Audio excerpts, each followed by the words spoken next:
nama saya Ayumi dari kelas 5 SD Muhammadiyah 7 Antapani, Bandung. SD Muhammadiyah sedang berkunjung ke Museum Geologi untuk memperingati Hari Kebangkitan Teknologi Nasional. Pada hari Senin tanggal 11 Agustus 2025, para siswa-siswi SD Muhammadiyah 7 Bandung menghadiri agenda kegiatan dalam rangka memperingati Hari Kebangkitan Teknologi Nasional yang diselenggarakan oleh ILMI atau Ikatan Ilmuwan Muda Indonesia yang bertepatan di Museum Geologi Bandung. Dengan belajar sains sejak kecil, anak-anak dapat membangun dasar yang kuat untuk memahami dunia sekitar mereka dan mempersiapkan diri untuk tantangan di masa depan. Kita di sini kalau melihat matahari itu kita perlu pakai kacamata khusus. Nah, ini yang di depan teleskop ini, yang itu sama ini kacamata khususnya teleskop. Ini namanya filter matahari. Jadi cahaya mataharinya itu dikurangin biar nggak silau. Jadi kalau kita ngelihat kita aman, nggak akan buta gitu. Nah, kalau yang besar nanti teman-teman bisa ngelihat langsung. Nah, kalau yang kecil ini namanya smart teleskop. Jadi teleskopnya terhubung ke HP. Jadi kita gerakinya lewat HP aja. Nggak usah. Jadi kita bisa tuh sambil duduk di sana gitu, nggak usah panas-panasan. Nah, ini gambar matahari yang sekarang dilihat sama teleskop ini. Sekarang kita akan melihat dan mempelajari bagaimana cara terbangnya drone. Jadi kita berurusan dengan wahana terbang, apapun yang terbang ibaratnya. Jadi di sini kita akan bahas tentang drone. Apa itu drone? Pertama sebelum kita masuk, ada yang pernah naik pesawat? Oh, kemana aja? Banyak nih. Balik kampung, ke Jepang. Balik kampung, Ke China. Nah, apa yang kalian pikirkan tentang pesawat? Bisa terbang, betul. Bisa mendarat. Menaikin banyak Penyemai berat betul sekali. Pesawat itu punya klakson tapi jarang dipakai. Betul. Ada sih betul. Bisa mendarat. Betul sekali.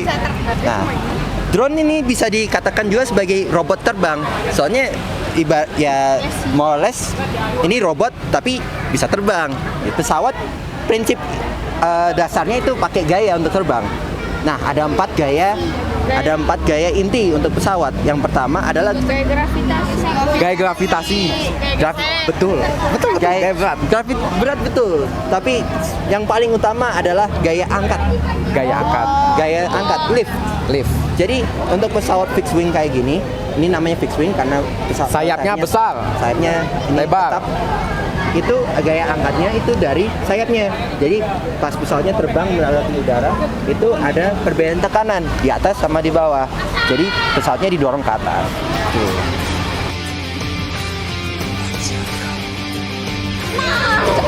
Mau cobain nggak ada? Oke. Oke. Nah, dia bakal apa? Pecah. Sedangkan kalau misalkan tadi kita taruhnya di tengah, dia nggak bakal pecah. Karena di sini ada namanya prinsip tekanan. Jadi semakin luas areanya, semakin tekanannya kecil. Makanya kalian kalau misalkan di kehidupan sehari-hari bisa dilihat dari pisau. Kalau tumpul kan nggak bisa buat motong daging kan ya? Betul. Halo, jadi tadi kita tadi jadi arkeolog, terus kita ngegali-gali buat nemuin fosil-fosil sama ya furniture. Terus nanti ditukar sama ini. Ada air yang kayak naik ke awan. Iya. Disebutnya apa? Evaporasi. Betul. Itu disebut dengan evaporasi atau penguapan. Nah, itu salah satu siklus dari air. Nah, ketika udah ada penguapan atau evaporasi, kemudian air yang tadi menguap akan terkumpul di awan. Nah, lama-lama berat nih awan karena ngumpulin air terus. Nah, jadi dia akan turun sebagai hujan. Nah, tadi jadi air yang dari bumi menguap ke atas bakal turun lagi melalui hujan ke bumi. Nah, kemudian ada juga namanya proses pengembunan.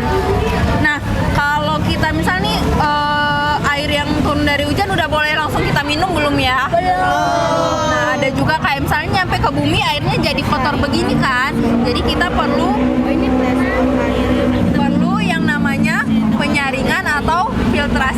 agar bisa kita minum. Nah, mungkin di sini ada contoh sederhana tentang filtrasi sederhana untuk contohnya di sini ada air kerum. Tidak semua air yang bening itu, air putih kan bening, nggak ada warnanya. Tidak semua air yang bening itu boleh kita minum.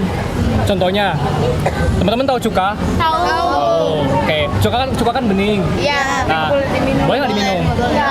Nah, ada satu sifat air yang kita tuh bisa lihat apakah dia itu kira-kira sehat atau enggak buat diminum. Namanya tuh pH. pH. Nah, misalkan aku mau lihat pH cuka, dulu deh. Nah sekarang kita lihat nih cuka tuh pH-nya berapa ya? Bener nggak sih nggak 7 gitu? Ingat warnanya ya. Ingat warnanya. Oke. Nah ini namanya kertas pH buat ukur pH. Iya, betul. Oke. Nah, aku mau celupin nih ke sini. Set. Tuh, aku giniin deh. Apa? Dicelupin. Nah, udah tuh. Nah, berubah nggak warnanya? Enggak. Yakin nggak berubah? Bandingin dulu ya. Lihat Kak. Berubah nggak warna kira-kira? Berubah ya.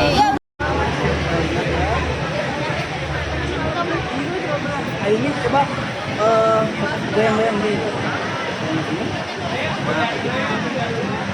Oke, perhatian teman-teman, ini kan masih warna apa nih? Masih bening ya.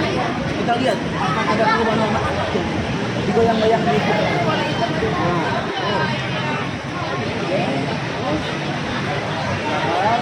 Kita akan lihat perubahannya. Cepet banget ya. Kok bisa? Itu warna apa nih? Ungu ya nggak sih? Ungu ya. Aku bisa jadi. Ini ya. Ini merupakan sama-sama sederhana.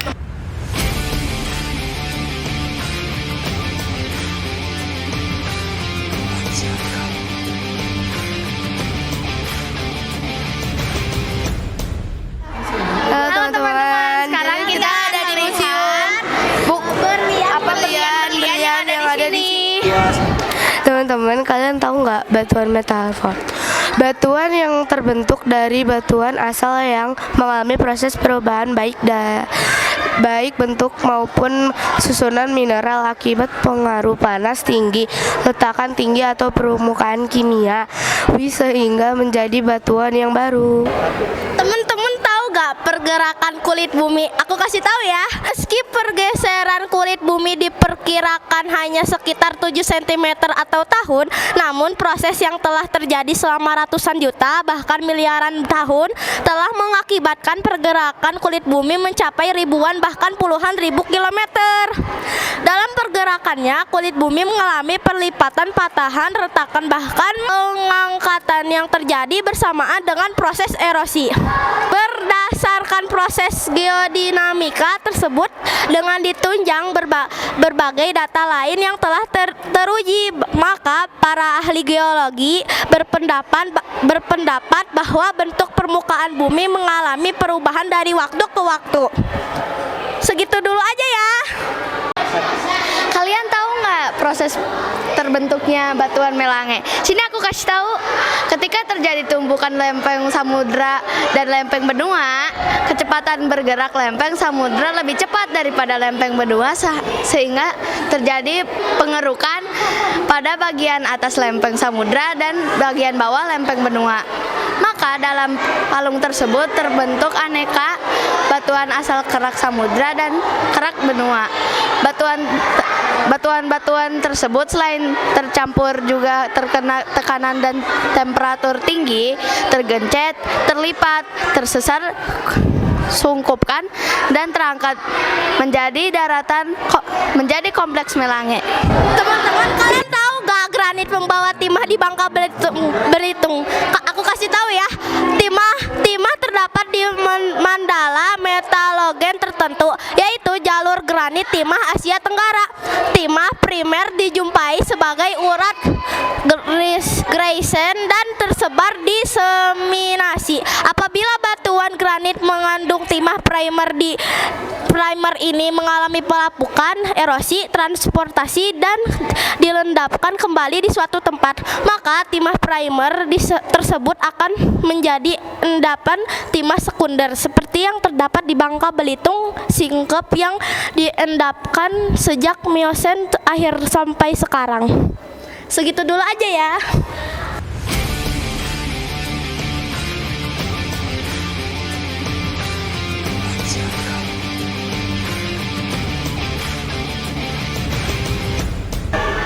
Nah teman-teman, sekarang kita akan masuk ruangan tentang inti bumi.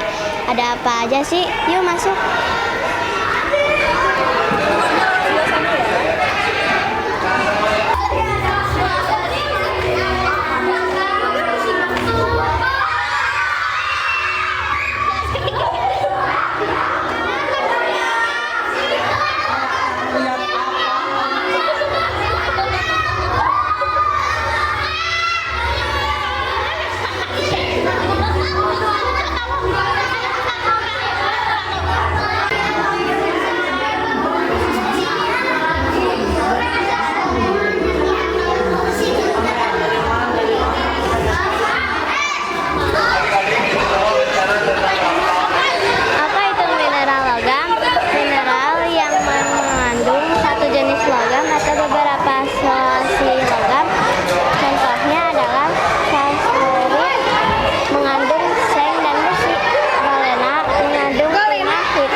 Menjelaskan pentingnya mempelajari sains sejak kecil karena beberapa alasan.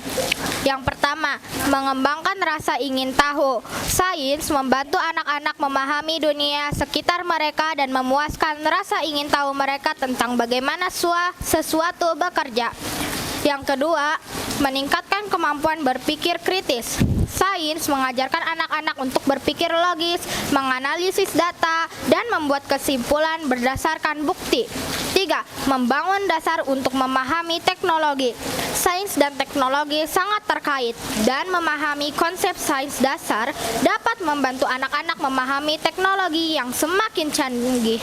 Dengan belajar sains sejak kecil, anak-anak dapat membangun dasar yang kuat untuk memahami dunia sekitar mereka dan mempersiapkan diri untuk tantangan di masa depan. Kamu tahu gak kenapa di Indonesia tidak ditemukan fosil dinosaurus? Dinosaurus pertama kali muncul pada periode Trias sekitar 230 juta tahun yang lalu, merupakan vertebrata dominan selama 135 juta tahun yang dimulai sejak periode Jura sekitar 201 juta tahun yang lalu hingga berakhirnya periode Kapur 65 juta tahun yang lalu. Sedangkan kepulauan Indonesia baru terbentuk pada saat dinosaurus telah punah, yaitu sekitar 65 tahun yang lalu. Karena endapan darat belum muncul, maka dari itu kemungkinan besar fosil dinosaurus belum ditemukan di Indonesia. Terima kasih teman-teman sudah mengikuti kegiatan kami di Museum Geologi Bandung. Terima kasih, saya Maryam mengucapkan wassalamualaikum warahmatullahi wabarakatuh.